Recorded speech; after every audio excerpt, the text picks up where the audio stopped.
13வது Malaysia திட்டத்தில் சீரமைப்பு செய்ய அரசாங்கம் இறுதி முடிவு செய்தது ஏன் என்று முன்னாள் பொருளாதாரத்துறை அமைச்சர் ரவிசி ரம்லி கேள்வி எழுப்பியுள்ளார்.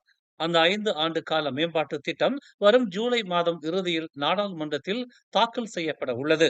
அதில் இறுதி நேரத்தில் திருத்தம் செய்யும் முடிவு 13வது மலேசிய திட்டத்தை தயாரிக்க உதவிய அரசு ஊழியர்கள், சந்தை ஆய்வாளர்கள் மத்தியிலும் இதர மலேசியர்கள் மத்தியிலும் கவலையை ஏற்படுத்தி உள்ளது என்று அவர் குறிப்பிட்டார்.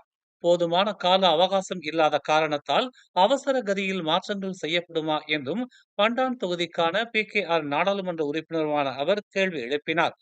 திட்டத்தின் உள்ளடக்கங்களை தாமும் பொருளாதார அமைச்சும் அமைச்சரவையில் சமர்ப்பித்த போது எந்த பிரச்சனையும் எழுப்பப்படவில்லை.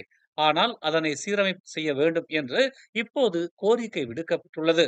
நாட்டுக்கும் மலேசியர்களுக்கும் 13வது மலேசியா திட்ட அறிக்கை ஒரு முக்கியமான ஆவணம் என்று ரவிசி தெரிவித்தார். சமூகத்தின் பல்வேறு தரப்புகளைச் சேர்ந்த ஆயிரக்கணக்கான மலேசியர்களின் ஒத்துழைப்போடு அது உருவாக்கப்பட்டுள்ளது.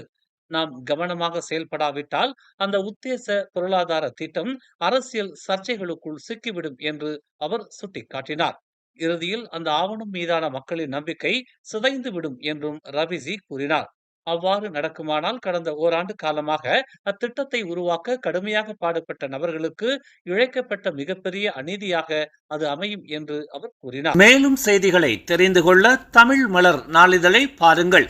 உடனுக்குடன் செய்திகளை தெரிந்து கொள்ள தமிழ் மலர் இணையதளம், தமிழ் மலர் செயலி மற்றும் மலர் டிவி யூடியூப் சேனலை வலம் வாருங்கள். எங்களோடு இணைந்திருக்க மலர் டிவியை பதிவு செய்து கொள்ளுங்கள். உறவுகள் மகிழ்ந்திட விருப்பம் மற்றும் பகிர்வு சேவையை சொடுக்கிடுங்கள்.